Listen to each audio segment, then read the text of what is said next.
What if the Garden of Eden was more than a garden? Today's guest is Jared Lambert, a former military linguist who speaks 9 languages and has spent 20 years studying the ancient Persian roots of the Hebrew Bible. And what he's uncovered will completely change the way you experience a temple. We're talking about the role of women in ancient scripture and why the temple is even more profound than even most of us realize. This is one of those episodes you'll want to listen to twice. So you're a historical linguist who specializes in Near East and Hebrew Bible, right? Correct. Yeah. And so you're a former military linguist. That's right. Yep. Middle Eastern languages. Yeah, is my specialty. So I'm actually a Persian linguist. I am not a Hebrew scholar. I am a Persian scholar, and I study the Persian influence on the Hebrew Bible, because people don't realize this, but it's like Persian is the biggest influencer on the Hebrew Bible. It's It because is. it's an oral tradition prior to the Persians. It's Cyrus the Great who liberates the Jews from Babylon, and then under Cyrus the Great, they create the alphabet that we know as Hebrew today. And so it's under this Persian influence. So then where we get everything messed up is from this Persian influence. Like, it's not the Garden of Eden. That is the Persian word paradesa, which is the Persian word for temple. It is the Temple of Eden and has always been the Temple of Eden. But because we have our Hebrew scholars who only do classical Hebrew, they don't understand that it's rooted in the Persian for temple. That is Which is so so funny. unreal. So Which okay, is first of so all, what funny. got you into this in the first place? What got you into linguistics? Um, yeah, so funny enough, I took a Spanish class in high school, and I was famous because I failed my Spanish class by getting 0 out of 100 on a Scantron, which is statistically impossible. But that's how I went down in like forever, like infamous glory in my high school as being the idiot who cannot learn Spanish and just failed it horribly. But lucky enough, I served my mission in the islands of Cape Verde, and Cape Verde is, I mean, I just love it. It's the most amazing place in the world.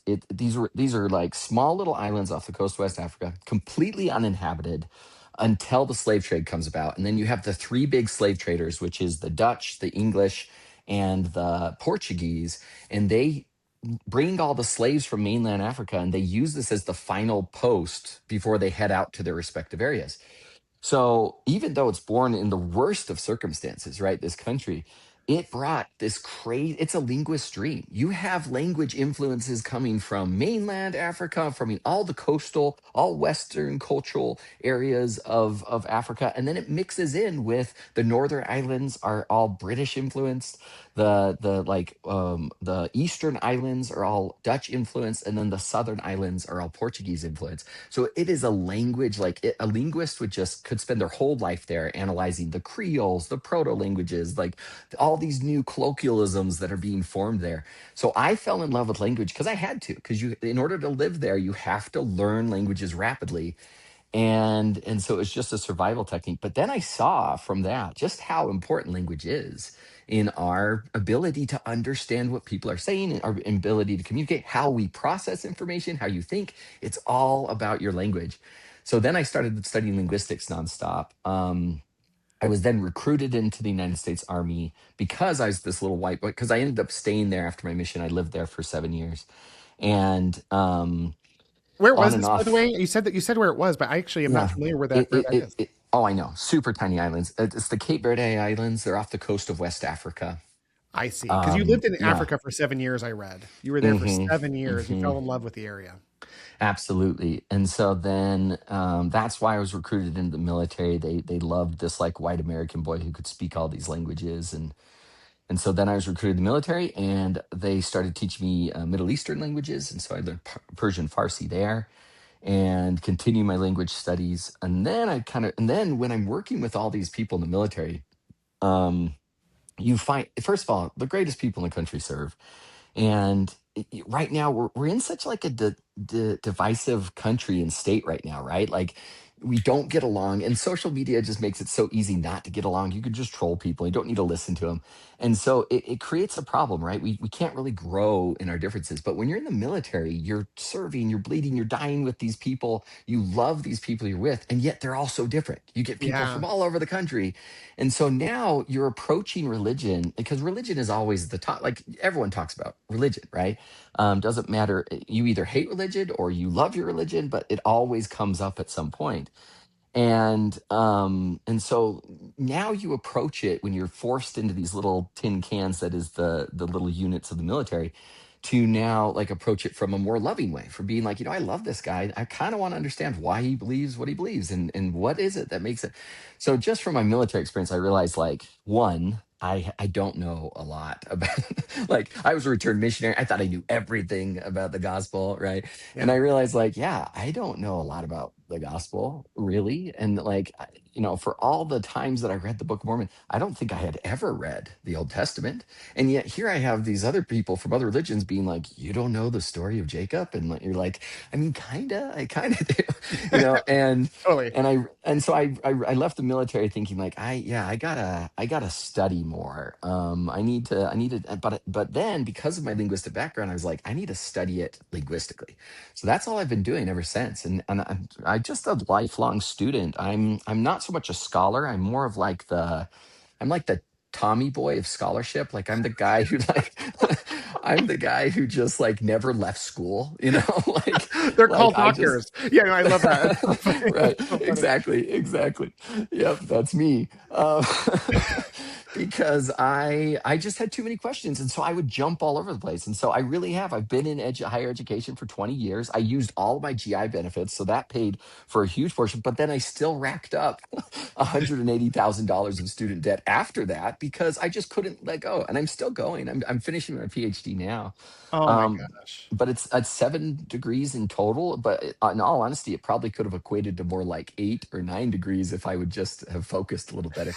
But there's just too much there's just too much information that I needed to be able to wrap my head around all of these topics. So Well, that's how I dived in. I kind of fell into it, I guess. well, it's so inspiring, Jared, because look, like what you in a few episodes that I've heard, like I kind of think of you as like the Dr. Andrew Huberman of like linguistics.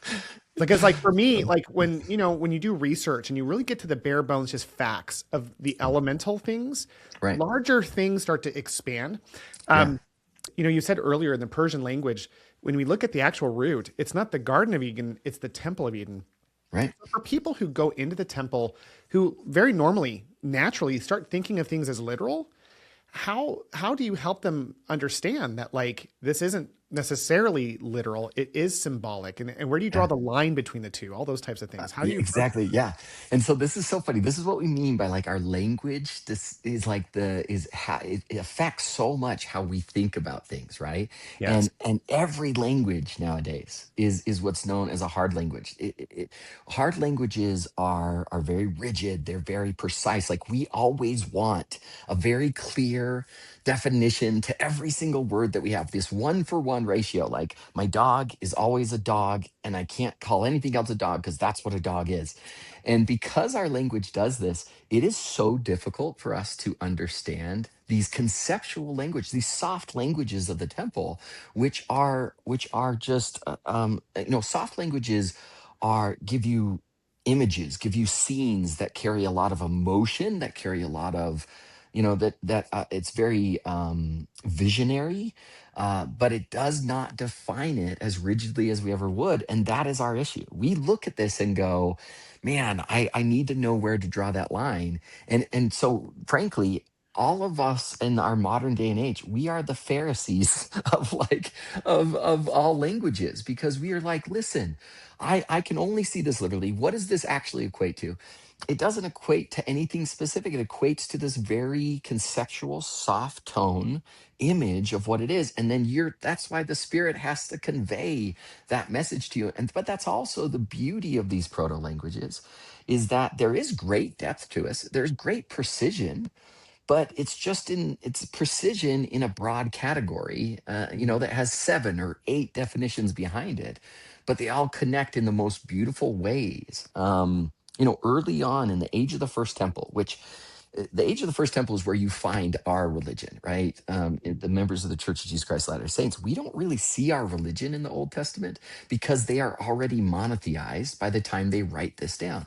But in the age of the first temple of Solomon, the very first temple that existed, that is where they believed in a monolatrist relationship that is God, right? They worshipped what is known as the Elohim, which is not this singular male God who sits on a mighty throne. All of that is Persian influence, by the way.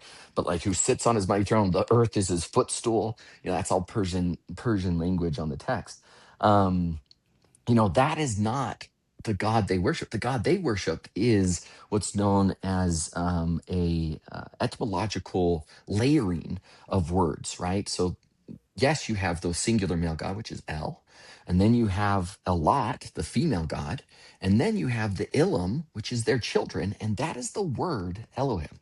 It is the council of the gods that you see in Psalms 82, right? That you see all throughout the scriptures as referred to as God. So it's not that they are ever worshiping an individual God as God. They are worshiping the relationship that makes God, which is the union of a man and a woman and their family relationship is what God is in the age of the first temple, which is so beautiful for Latter-day Saints because that is what our temple teaches, It right? is so different than Yeah, traditional like thought yeah. processes and theologies that exist right Hmm. now, because I love that it's a worship of the relationship.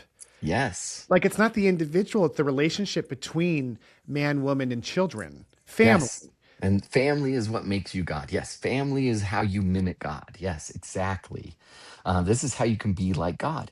Now, what's so funny is that yes, we can see ourselves in the age of the first temple. What's funny is the age of the first temple is not a small portion of the Bible; it's majority of the Bible. Like, it's every prophet down to Isaiah was worshiping in this monolatrist system, and it's all throughout your scriptures there plainly to see. But then, right, the editors come in and they try to like erase the role of the mother, erase the role of women in the priesthood, etc., throughout the text. But yes, it's all there. No, I completely forgot the question because we got off on the It Elohim. doesn't actually matter. So the whole question, actually, you hit it really well, because Did I I? think and this is coming from someone I love very much. I told him about Yeah, you and you were coming on, and he's probably one of the smartest people I know. He's like, can you ask Jared something? He yeah, says he was talking about the Old Testament, but we might as well be talking about the temple, because the temple right. is so rooted in the Old Testament in the same way. Yes, He's like, when you're talking about things like the creation, for example, or the Garden of Eden, he's like, what portion of those stories were actually meant to be historical, or what part where those were symbolic or theological? And like, how do you know which is which, or any of those elements? He's very left brained, and he was just wondering, yeah, like, yeah. when he's reading those things, do you have any recommendations on how to approach those things, knowing Yes. what you know about the linguistics of it? Yeah, and so what you need to see is that there's a great pattern all throughout, not just the scriptures, but we see it in our own dispensation as well, right?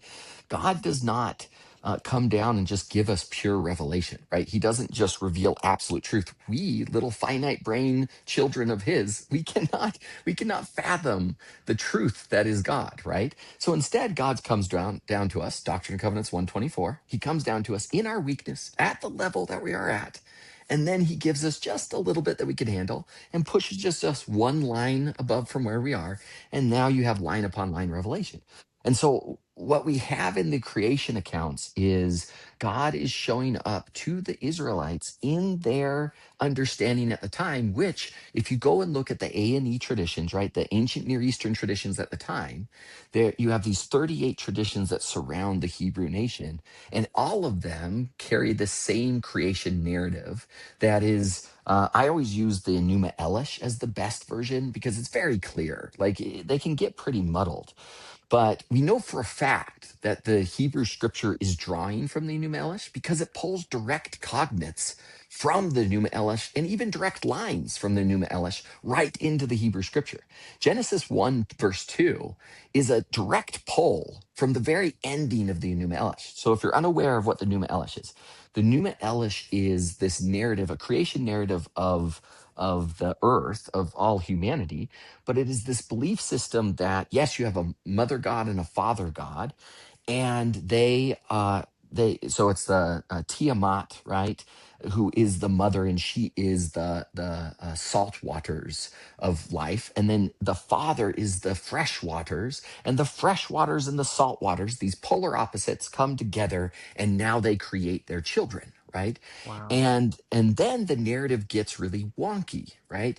And over time, this narrative gets twisted into, over a span of 1,000 years, this narrative gets twisted, and they kind of turn against the mother, which is a typical pattern we see from all this text. And they make the mother into something that is negative, that is bad. And then they sacrifice the mother, by they go to war with the mother, they kill the mother, and the mother then creates this earth for us, for her children to dwell on, and it's from her body. And so this is where we get the notion of Mother Earth, right? Oh my God. We are in our Mother Earth, because it comes from these earlier A&E traditions in which we are literally living in the womb of our mother, that is the Mother Earth. Now, God is not bringing that exact tradition in and being like, yes, this is truth. But this is the tradition everyone understands at the time. So he pulls from it and says, that's great. You guys believe in this. Let me add a little bit to this. Let me tell you a little bit more about this. So this is not a literal retelling of it. This is the narrative they understood at the time. Got That it. then God is correcting things. He's showing you, hey, guess what? The mother is not evil. She loves you, and she's here with you. She's guiding and protecting you. The father, he is also not, because in the Enuma Elish, the dad gets mad at the kids for being so loud. He drowns the world, right? He Ah, drowns everyone. And so he's like, and guess what? I'm not here killing you. I love you as well. And so you see this. So what you have to do with all Old Testament text is look at where the source is, and then look how it's brought into the Hebrew Bible, and then look at the differences that are being added to it. And that's where the revelation lies, right? and that's where you We need the do, spirit to help you discern, because at the end of the yes, day, I think this could be translated to the earlier, restoration of the gospel, when the earlier saints were yes, revealing the fullness of the gospel. We get really worked up, understandably in some cases, by the way, regarding the times that are. But all it was the Lord took the best, those people at the time, based on their beliefs, their structure, and he revealed line upon line to that. And so we look now with all that we've developed into looking backwards, and we're seeing, if we're not careful, if we make everything literal, I think that's where, like you said, we become like Sadducees and Pharisees, and we start to yeah. really get into trouble around things. Absolutely. And you see the same pattern, like even in our dispensation, right? When I have a book coming out, that's going to show the evolution of our own temple from the earliest days of Joseph all the way to our modern times. That we see all these changes coming to our temple. And what I show in there is that, like, Joseph starts out, he's just told, you need to build a temple. And Joseph's just like, oh, cool, cool, cool. What's a temple? Like, what And am I by the way, supposed to we're do getting here? like tarred and feathered. Like, where do you want me to do Yeah, this? Like, exactly, exactly. And so he is desperate to try to figure this out, because for him, like what we call the endowment, we see the endowment as just like this, this portion of the temple. For him, it is the revelation of the endowment. It's the entire temple understanding. And for Joseph, it's this giant vision, right? It's this big revelatory moment. And he's like, how do I put this revelation into words, or whatever I'm going to do? I don't know what to do. So first he goes to Jackson, and in Jackson, he creates the Plat of Zion, which is a giant city temple where he constructs this whole thing. And there's going to be these 24 temples, and each temple is going to teach one level of this and this is a word I use all the time for people, which is polysemic, right? It means many meanings, poly, many, semic meanings, many meanings. And because that's what soft conceptual languages do, they have many, many meanings wrapped up into just like one phrase, that for us rigid brain, hard language speakers, it like does not compute. You're just like, our brains break down, right? So what Joseph's plan was in Jackson was to be like, each temple will teach you just one level of this polysemic message, and you'll go from temple to temple to temple, and they will ascend slowly up in this ascending power until you hit the highest point, and now you're going to get all of it all brought together, right? This was his first plan. Now that just bombed, because you can't even build one temple in Jackson, let alone 24, and this giant, especially with the persecution that's happening and everything. right. So then he goes to Kirtland, and in Kirtland, you see him completely change plans. And in Kirtland, he's like, okay, how about instead of getting this polysemic message into all these different layers, I just take everyone through the process that I went through to get it as a kid, which my process was kind of going through all these great motions, building up my faith, sanctifying myself so that I can get these visions.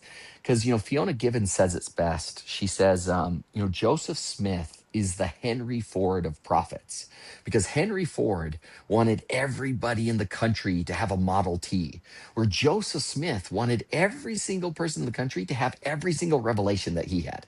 And he is constantly just trying to push you to get the same revelations as him to this almost like ridiculous level. Like anytime Joseph is preaching, he's always like, okay, guys, the first time you meet an angel, this is what you need to do. You need to do these steps. And you're just sitting there like, Joseph, we don't see angels, Joseph. Like, this doesn't have it. But it's over his head. He's just like, come on, guys. I talk to angel. Like, I can't throw a rock without hitting an angel. Like, you guys need to step up your game. Now, for him, it's so easy.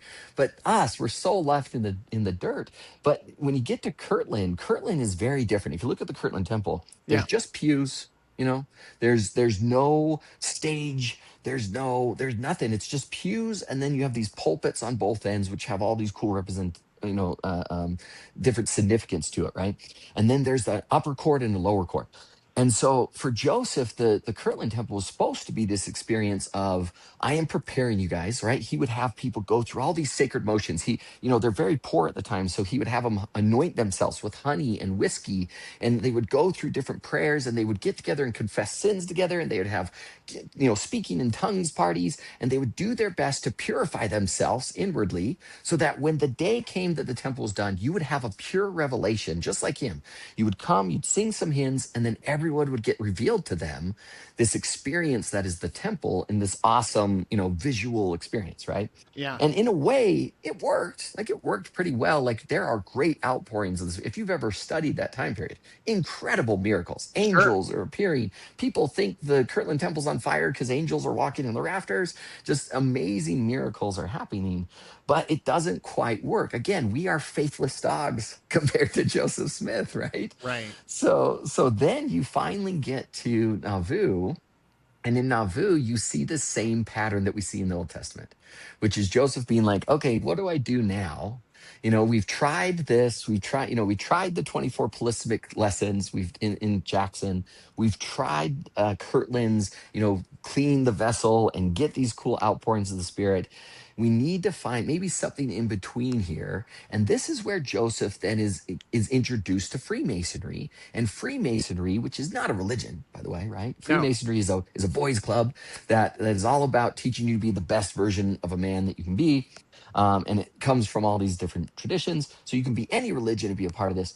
But it's this, awesome gentleman's club where you go through all of these different ritual dramas, is what they call them. They LARP things out. They LARP out these narratives, if you're familiar with that term. So Yes. when Joseph sees this, he's like, this is perfect. We can do a combination of Jackson and a combination of Kirtland, and we can now take the vehicle of Freemasonry.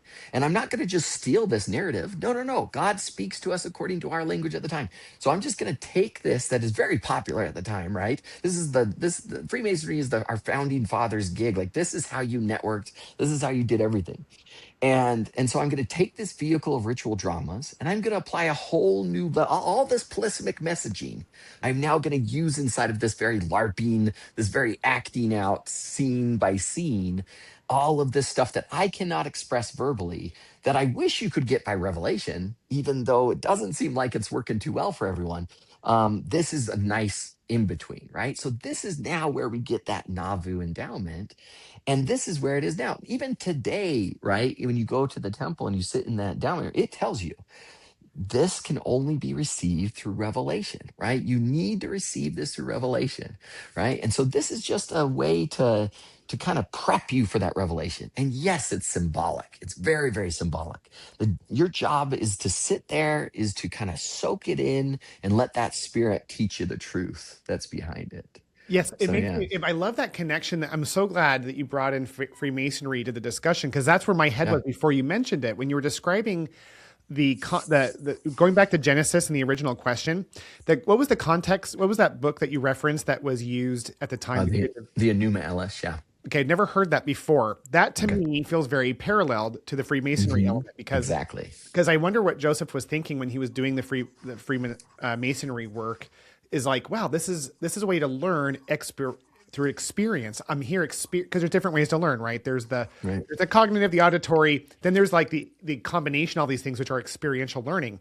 I wonder if he saw that as a vehicle. And Mark Matthews, who was a guest on our show, who has a book out, he was telling me about how like he looked at the Freemasonry as like a stage. You can fill it with Yeah. different plays, but like Right. it was a way of communicating information that he was so gravitated towards that he pulled from that because this is how revelation works.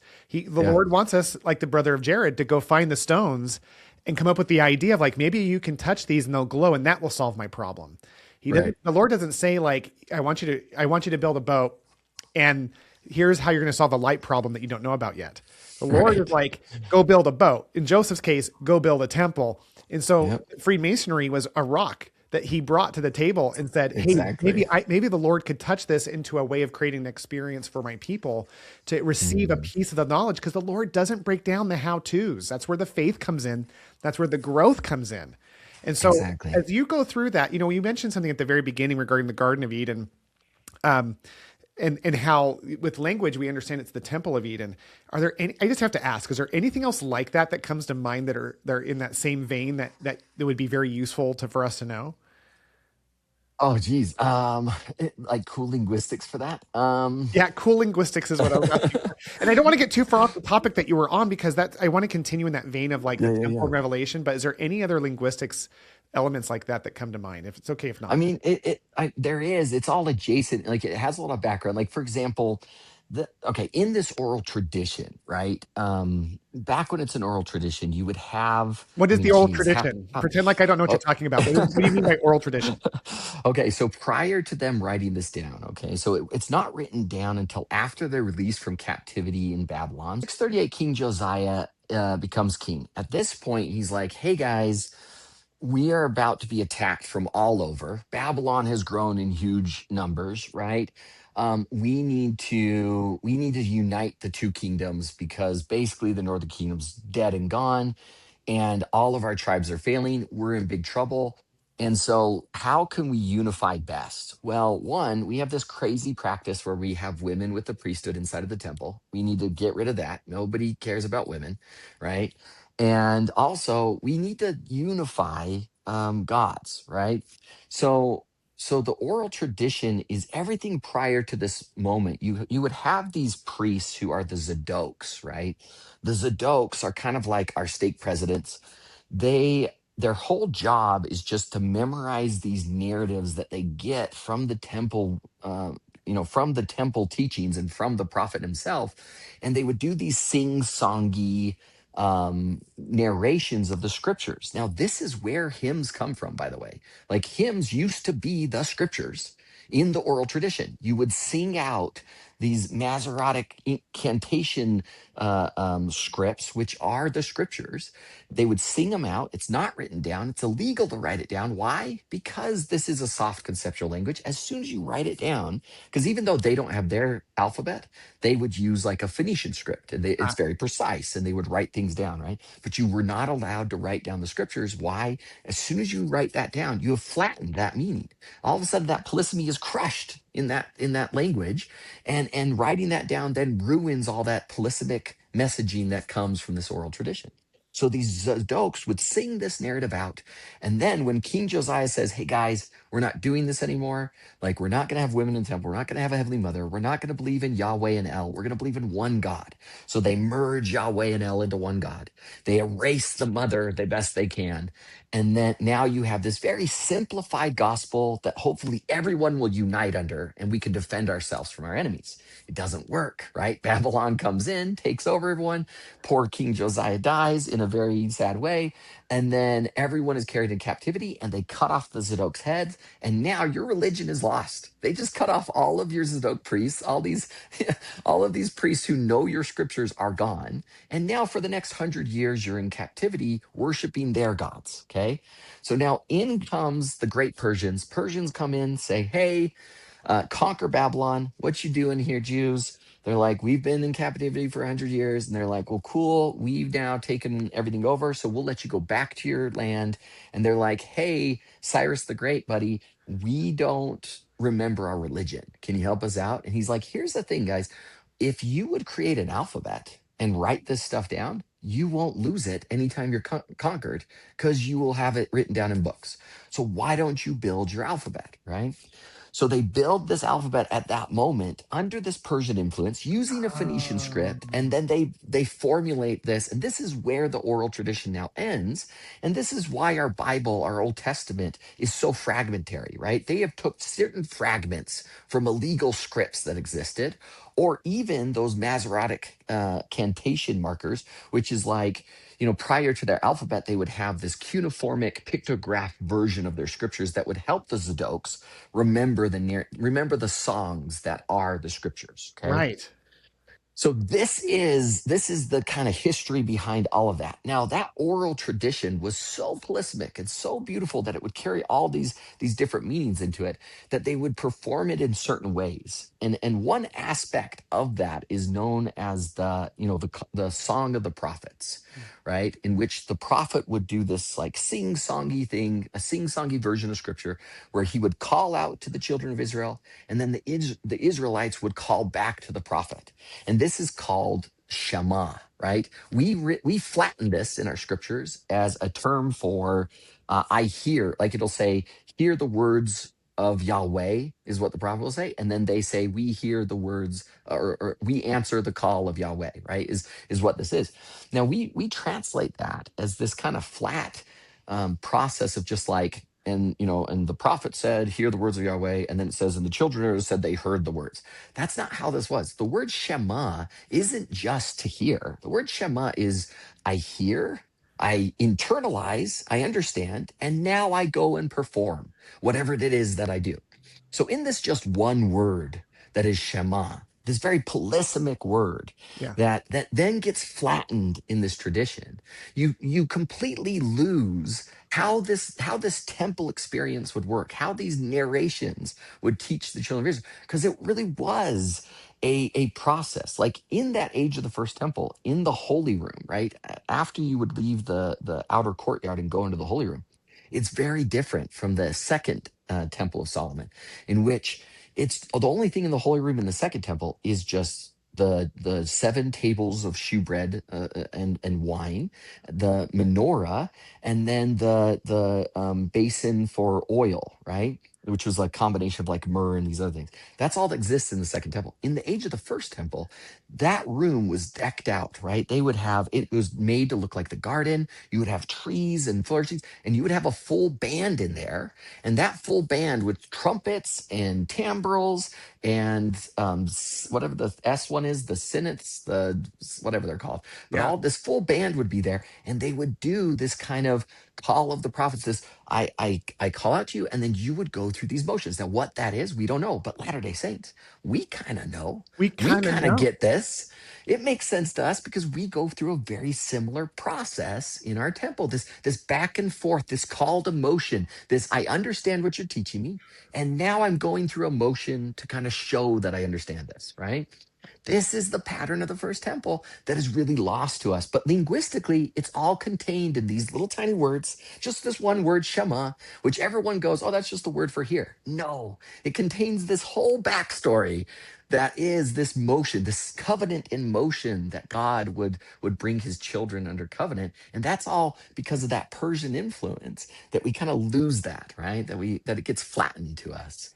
There's something so beautiful, Jared, around this whole like connection, and it's almost like when you're describing the way that we used to worship before the language started to really flatten it out, like you say. Mhm. There was a beauty to it and this openness that just seems like we're reintroducing now with Revelation. And I think that's what gets attacked in the modern days a little bit too, because Right. it's like, why are you Yeah. changing things? It's like, no, man. No. We say Yeah. restoration for a reason, and Yep. it's so powerful because I see how you understanding the root. We learn that language is the foundation of all creation, right? Like psychologists now Yes. are now calling people out when they say, "Oh, I'm stupid." It's like, stop doing that.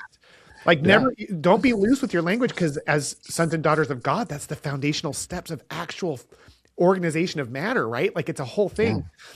So I do think about my sons when I hear you talk, and I'm like, how when it comes to like scripture study, I'm getting like this idea opened of like feasting on the words of Christ the way you're talking about, because like you're really feasting when you go to the linguistic level.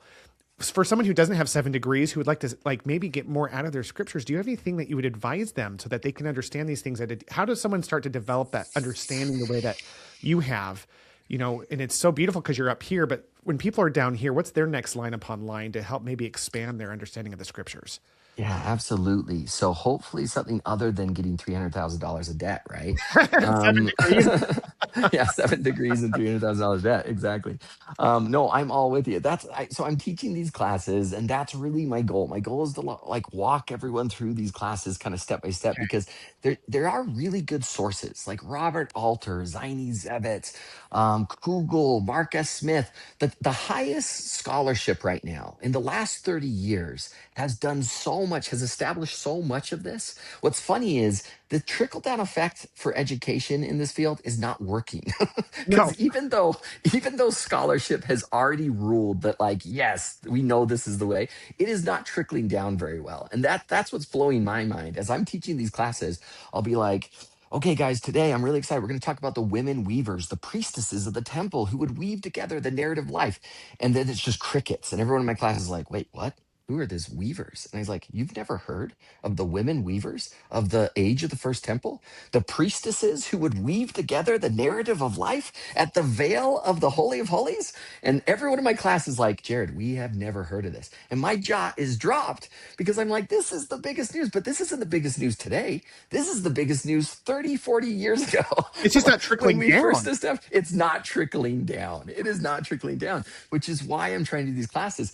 Because I wish I could. I wish I could be like, you know what we need to do. But here's the thing, our prophets are already doing it for us. This year, notice, our prophets are like, first of all, go to your student manual. And there's a whole new section in there where President Nelson has made this awesome statement where he says, guys, do you want to understand the meaning of the scriptures? You have to understand it in the context in which the scriptures were given. And Yeah. then this year in our studies, they're saying, guys, don't just read the King James Version. Why? Because it's horrible, guys. It's horrible. Anything in English is horrible. It's so bad. It's so But limited to it what's been is. intended. Yes.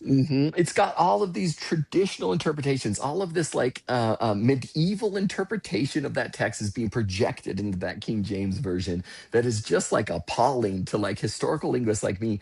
I cringe every time that I sit down with my girls and I'm like, okay, let's do this King James thing. Here we go.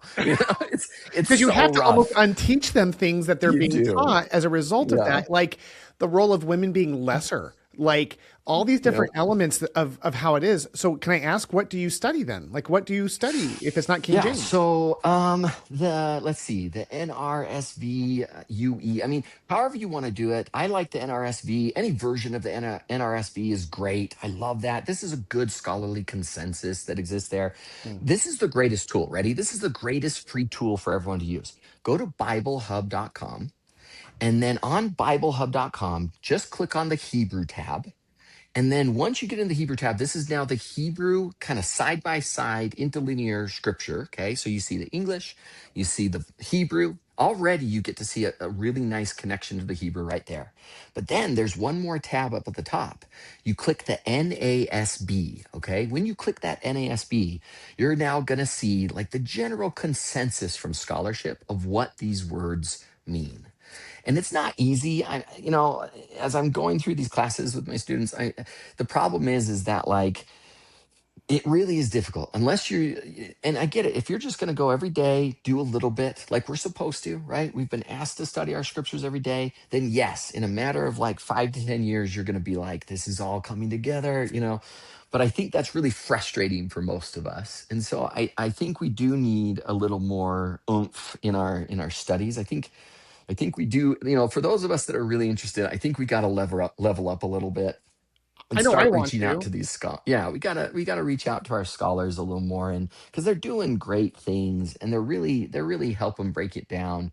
Like the age of the first temple work, like Margaret Barker's work that she does. I mean, she's not LDS, right? But she might as well be. I mean, honestly, I have no idea why she's not. Because Like what you're everything. studying parallels so much of the latter day. I I know, and she's already doing all of our conferences. Like if you go to any LDS version of like some gathering, she's always there because yes, she's basically LDS. She just hasn't. She's yet to sign the paperwork, type of a thing. It's shocking that she's not, and she's incredible. Her work is truly phenomenal. What So about yeah, now? You there's say you're teaching classes. What is that? yeah, so I'm running, I just started what's called veiledroots.com. Veiled And the roots. goal, yeah, veiledroots.com. And the goal for this whole thing, it's just that it's the baby stage, right? So all I have right now is you can sign up to do these classes and we're going to record them professionally and then we're going to take it through. But my very first class that I'm offering that we're doing right now is taking everyone through the age of the first temple, and we watch that evolution from the first temple into the New Testament into our modern dispensation to today.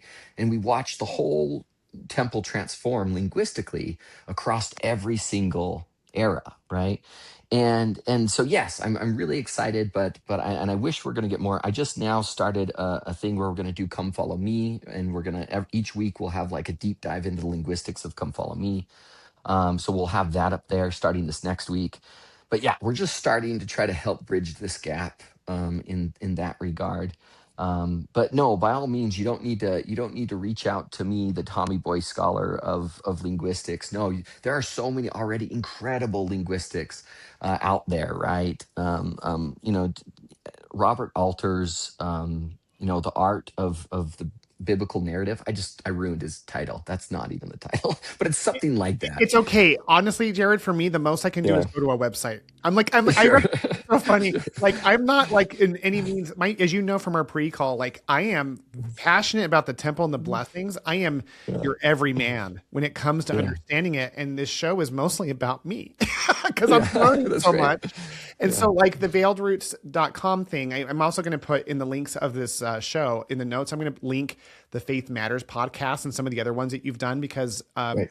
when we start to understand this element of how revelation works, it starts to empower us in a way that makes it to where scripture study isn't about checking a box. It's about unraveling mysteries. It's that scripture we read about the words of Christ will teach us all things that we should do. And Right. so it's really wonderful to like connect to the Old Testament in a way that feels like it's relatable and not ancient. It's I beautiful know. to think about these connections in a big way. So I'm very excited about veiledroots.com. I'm very excited about this book that you're writing as well. What is this book that you're Yeah. writing? So it's called Covenants in Motion, and it's actually a series. So volume one actually just takes you from Joseph Smith in the garden. Again, the grove, the sacred grove, is our first temple experience, right? Yes. And so we break that down, and then we take you from the grove, and we take you all the way until Joseph's death, and that's book number one. And we show that process of evolution of the temple. This kind of line upon line, this incredible revelatory experience. The process of how he creates the temple, how he brings women into it. Again, we don't have the time for it, but it's like when we talk about the women, when I teach everyone about the weavers of the original age of the first temple and what they did, right? Their job is they would weave the textiles of the temple, which was they were the ones who made the veil for the Holy of Holies. They were the ones that taught you about the lesson of life before you could pass through that veil. And they were also the ones that made you the sacred garments of the temple and would teach you about those garments. And so, one thing I show you in the Covenants of Motion is just how beautiful it is that Joseph, when he gets this understanding of the garments, he is limited in his understanding of it. Who does he turn to? He goes to the Relief Society, right? And he goes, I need you guys to help me make this.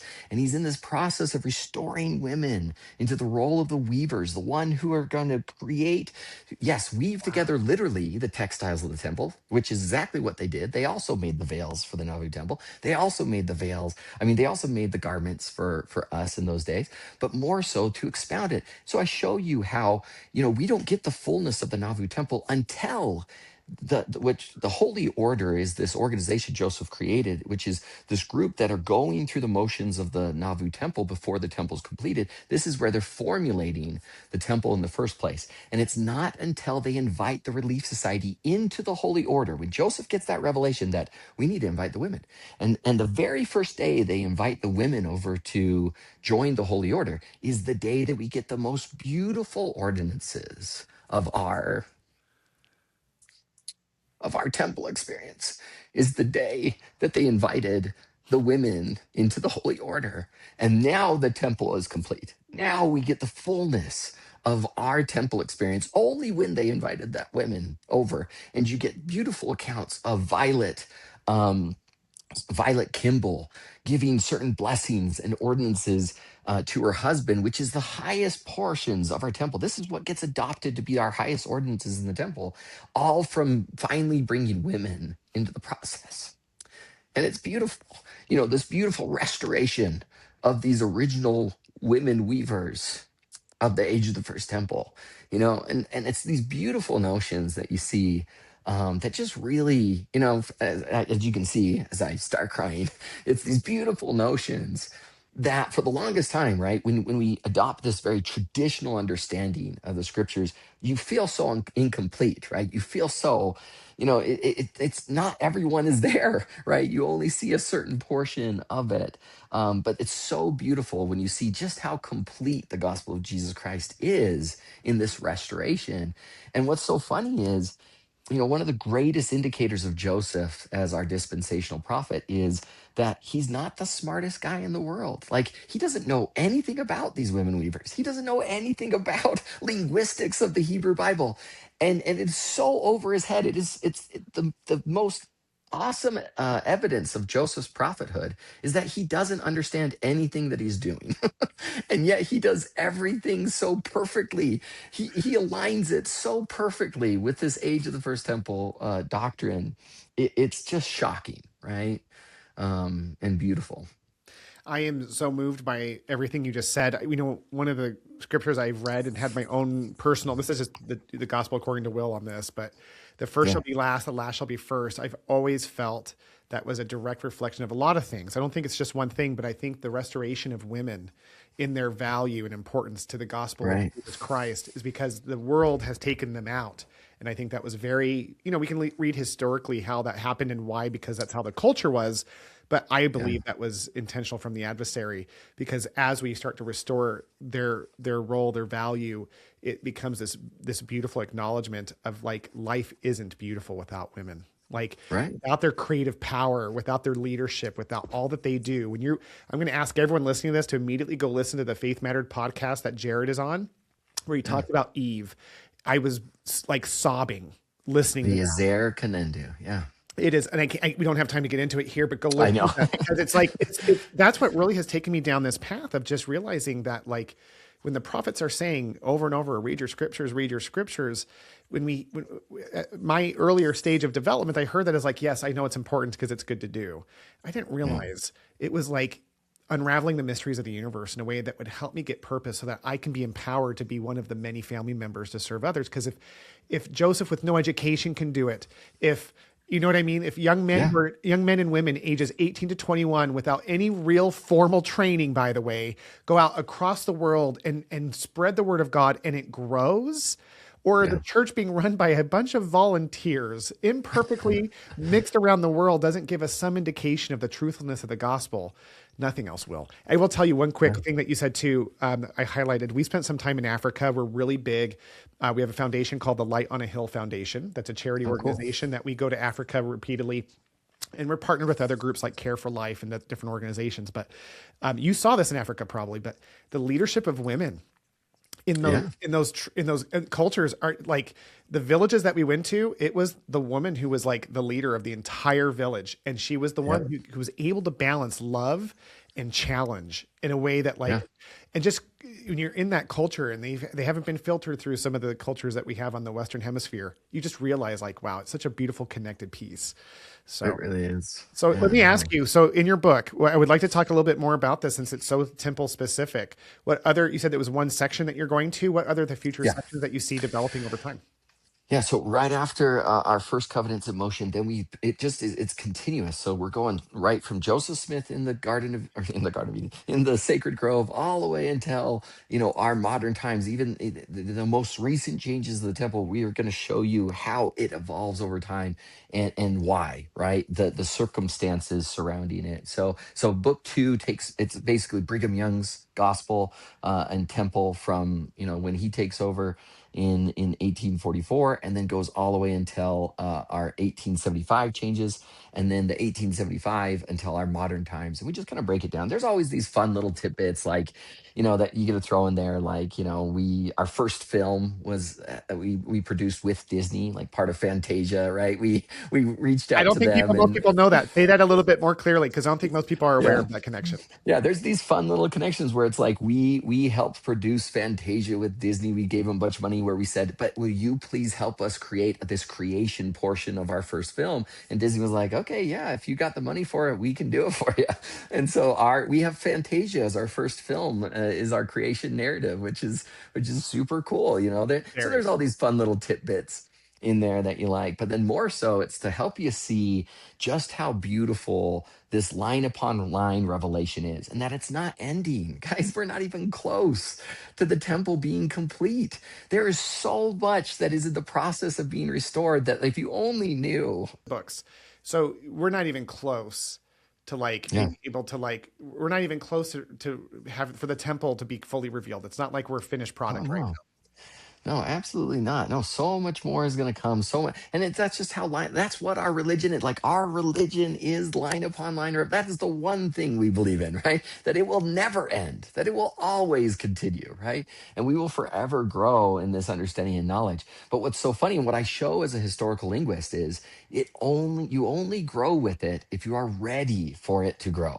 now. Like, Wow. you have to prepare yourself. Like, I always use the example in the Old Testament, where for the first 1,000 years of the Old Testament, there is only the notion of Sheol in the afterlife. And Sheol is this revelation that we would consider more like paradise in prison, where when you die, you just kind of wander the earth. But this is the only thing that they had no revelation of, the resurrection. It didn't come for the first 1,000 years of our prophets. Now, all of the prophets are there, but it's because the people are not ready for it. And it's not until the Persian influence comes in that the Persians go, we believe in this crazy concept where you'll be raised again from the dead.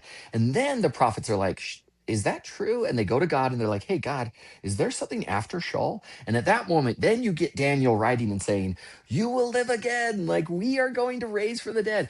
Only when they were ready, like only when they expanded their minds to this notion that there could be something more than just this Sheol, do they then get this revelation of, there's resurrection, and there's so much more beyond resurrection. This is how it works, guys. We have to prepare ourselves for what is coming next. We have to be ready for it. Beautiful. Jared, let me ask you this. If someone's getting ready to go to the temple for their first time, and they're just like wanting to approach it in a certain way, I don't know if what you would offer is different than what other people would say, but I have to ask, what would you say to someone preparing to go to the temple for their first time in terms of understanding their endowment experience, or is there anything specifically to symbology you'd want them symbolism The symbolism symbolism. that you'd want them to consider? Like, it's just, what would you say to someone who's preparing to go to the temple for their first time? Yeah. So you have to prepare yourself. I really encourage everyone to do their homework, right? To understand, if you can't get like a general understanding of the Old Testament text and how this is reverberated, which I get is a lot, that's fine. At least try to understand how it's evolved in our modern dispensation. Like, know that you are going through a ritual drama that has been then used to convey this very symbolic message.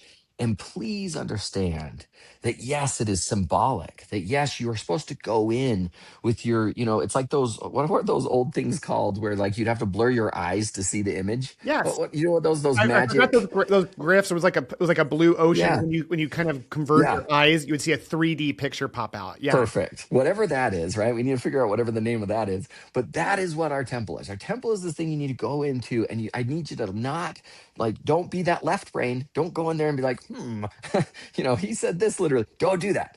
Go in and just let it kind of soak over you, the general feeling of what you're getting from this. And then go ahead and start diving in. I don't want to say, like, the whole point that we have in the temple is yes, we want you to study what's in there. Yes, it's so important to dive into it, right? We don't turn the lights down low anymore, right? We don't want, it's not nap time anymore. We keep the lights up. We put words up on the screen there. We want you to be studying this. You need to be focusing on it. But when you're going the first time, there's no way you're going to even like you're going to be in shock. You won't know what's going on. Yep. So instead, just kind of relax, soak in the general feeling, right? Like, yeah, just soak in the general sentiment that is, this is the beautiful atonement of Jesus Christ laid out in a very personal way of how it applies directly to you, right? In the form of your first parents, your first covenantal parents, that is Adam and Eve, right? And so now see how generation after generation after generation has interpreted this atonement to be our salvation so that we can return not just physically to our parents, but then ourselves transform into what our parents want us to become so we can now be an eternal family. And that is where the beauty is, right? If you can walk in and just get that big message, kind of that love message wave over you, then yes, you have successfully attended your first session. I love that But advice. I love that because Jared, for yeah. me, one of the things I'm taking away from this discussion that is so powerful for me personally is that when I go to the temple, to be really open to the beauty of the concepts more than Yeah. anything else. The overriding concept is the atonement of Jesus Christ.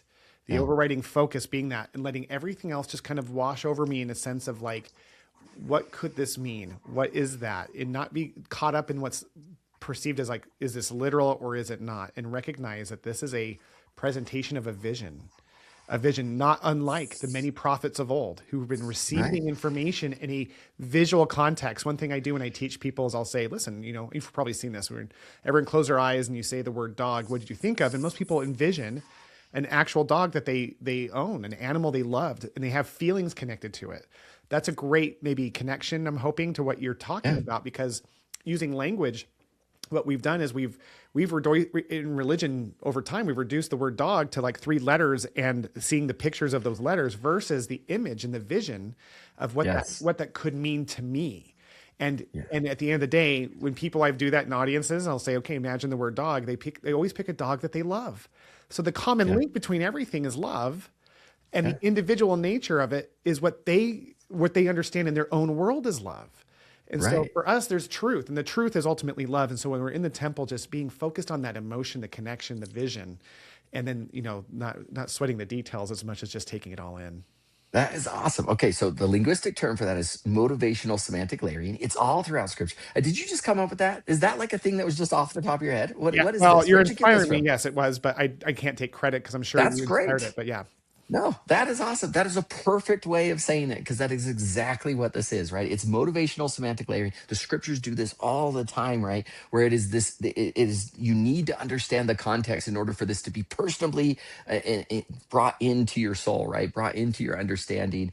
I love that. I'm going to steal that. Can I steal that from you? absolutely. I That's feel great. like so honored. Like, I'm so blown away that you would take that. So yeah, thank you, Jared. I think, I wanted to see what you would say for someone coming in, because that is a common link to what I've heard other people say, but Yeah. there's something different about understand from an expert who's a linguist expert who can just tell you like, listen, there's so many great connections and there's so many answers that are coming. Yeah. But for now, at the end of the day, it's about that parent child, going back to the initial word that you broke down for us. It's about worshiping the relationship between Yeah. man, wife, and the child, and how we can all come together. I think that's so great. So, Yeah. Jared, I've noticed in other episodes, including this one, that once we talk about the role of women, you tend to get emotional. What is that? Yeah. What is that for you? Man, even you bringing it up, it just gets me. So I think for me, what's so beautiful, right? I have 4 daughters, right? I'm a dad of 4 daughters. Um, Not being able to see and seeing it from a historical linguistic perspective, the number one agenda of there's different editors of the Bible, right? We have the Deuteronomists whose number one goal is, yes, removing the role of women and erasing the mother. So when you see just how much effort has gone in to removing the role of women in Scripture and our mother in Scripture, and see how that singular move, right, that very successful move by Satan to just completely erase that other half, has affected our society for thousands of years in the most negative and horrendous ways, to then see just how much is actually there behind the text, right? That as you study the linguistics, you then see it's not gone. It's there in the most beautiful way. And the most beautiful part is there is this linguistic rebellion in the scriptures where they are supposed to be erasing it, but they leave these breadcrumbs for you to see that it was once there. And that is so like, it's just so obvious that they went out of their way to be like, but they're there. It's not this whisper that is there all throughout the text. Okay. Okay. Anyway, yeah. So Jared, you're saying that the role of women has been intentionally attacked in as the scriptures have been recorded and translated over time, but there's whispers that women Yeah. exist. What are some of those whispers that you see in the scriptures that like hint to that?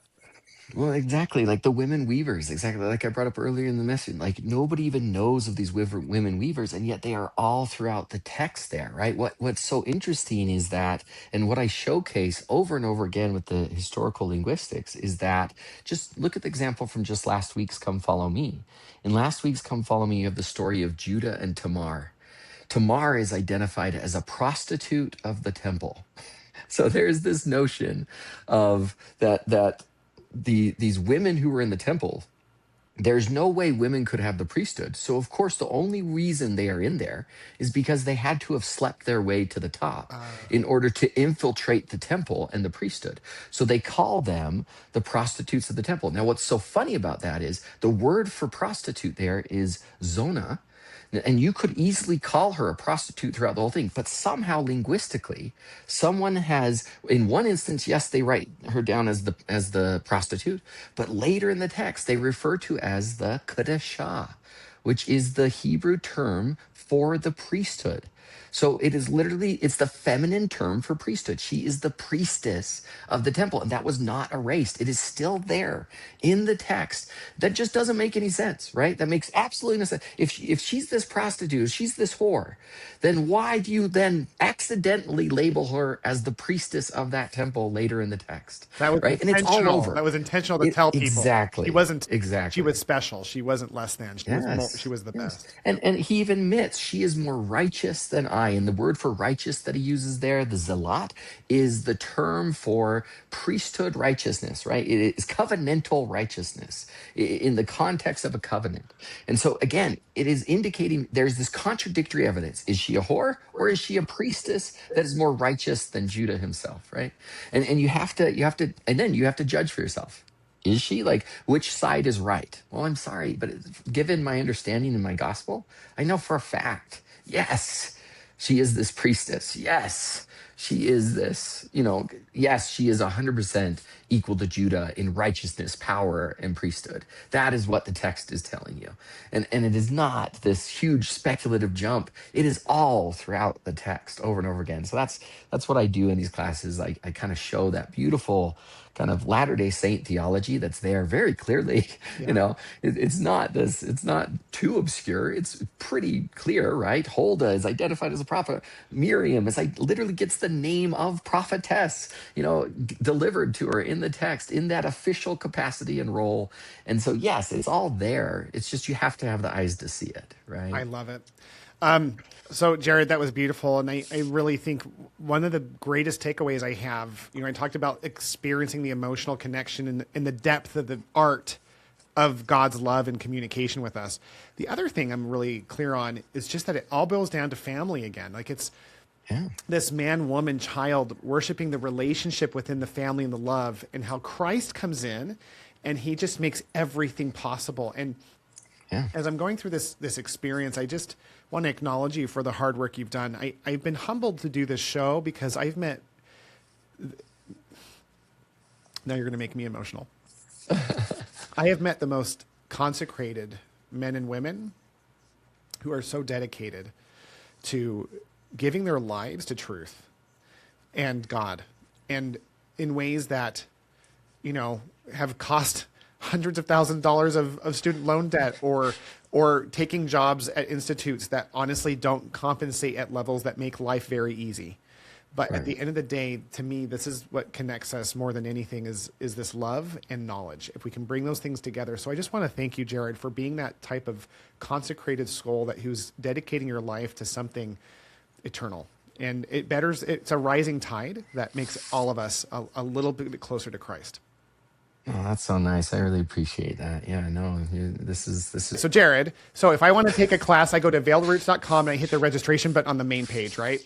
correct. Yes, that's correct. Yeah. And then please, right now, the name of your first book that's coming out and when about Yeah. do we anticipate that being released? Yes, so Covenants in Motion, and here in the next month or two, we'll get it out there. I'm getting right on it, so it'll be out here soon. Okay, Jared, we would love to have you back after the book is released, maybe Yeah. a month or two later, to talk in depth the wonderful book that you're producing and the way that we can understand the concepts within. Is that something you'd be willing to do? Oh, amazing. Yes, I'd love it. Yes. Okay. Well, Jared, thank you so much for taking time to be on Temple Bound. And for all of you who are, oh my gosh, I forgot my closing questions. I've got a rapid fire. Okay, rapid fire. Ready? Okay. Favorite temple on the earth? Ooh, Cape Verde. Cape Verde Temple. Ooh, because that's where you served your mission and lived for 7 years. Yep. Yep. Okay. You, how many, you know, 7 languages. What are they? Whew, okay, let's do this. So, Portuguese, Okay. Farsi, Badu, Sambaju, Bosei, Chinese, but honestly, that's like my first degree, and I just don't do anything with it anymore. Afrikaans Okay. and Tree. So, and English makes 9. Oh, sure, and English, yeah. That's how you know you're talking to a real linguist, is that they don't include English. I speak 2 languages and one of them's English. Okay, so then what do you think is your favorite word that you've learned about in your linguistics journey? Is there a word that if you could say, wow, Ooh. that's the most amazing word because of Yeah. whatever reason, what would you, if you had to pick one, what would it be? Yeah, it is Shema, right? It is the call of God, Shema, but a call that you must hear, internalize, and answer for it to be complete. Oh, I love that so much. It's my favorite word. Okay, Shammah. I am going to remember that the rest of my life. Last question. This show is all about temple and family history because they go together. So it's not lost on me that we're creating family history for your family right now. Your 4 girls, their daughters, their sons, and this legacy that you'll leave. They'll see this video at some point. What do you want to tell them about what we've talked about today? What would be something you'd want to leave them as a message? Man, this is like you want me to cry so much on the show. So We've made me yes, cry if a few times, so it's kind of both I ways on this know, one. I know. Yeah, I would tell them that, actually I had, geez. I had this beautiful experience with my, third daughter, where when I baptized her during her confirmation, I gave her a blessing. And it's weird that normally confirmations don't go like this. Like normally you give them just this kind of nice, sweet blessing. But in that blessing, I told her,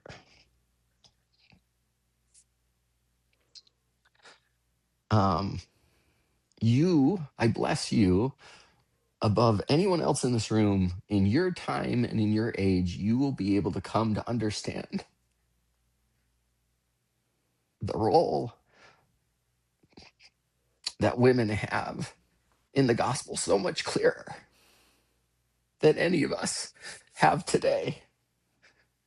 And I love that blessing because when you know it didn't come from you, when you know that it was words like put into your mouth, it made me so happy. It made me so happy to be able to give that blessing. So I hope that by the time they watch this, which, many, many years from now, that has come true. I hope that they watch this retrospectively and they see themselves so clearly in every aspect of the gospel in the temple, that they can. Gosh, what a beautiful parting message. Jared, I have to just say this. I hope they do too. And I know they will. There'll be such a great restoration of the understanding of how women play into this thing called existence, right? From beginning to end. Right. And yet, I defy anyone to think of their mother. For most people, I'm sure there's exceptions, but like when I think of love, when I think of leadership, I think of my mom.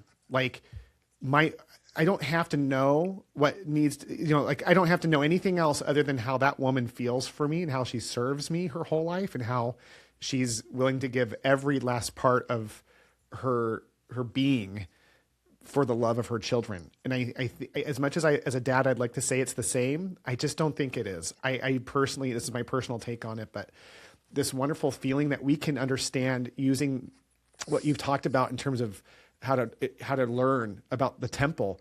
I learned firsthand at the feet of my mom. And that's how I think maybe we should take some of that back to the temple and think of it as like our way to connect to our heavenly parents completely and recognize that we're in it together. Jared, this has been probably one of the most fun episodes I've ever had. Thank you so much for being that's here fun. today. I appreciate it. Thanks, Will. It's so nice to do this with you. I'm so excited for you, and I wish you the best. This is so fun. I'm going to go devour your episodes now. This is fun. Thank you for listening to today's episode of Temple Bound. If you enjoyed today's content, please leave a review and share the episode with others so that people who are looking for this information can find it. Thank you again for listening. Until next time.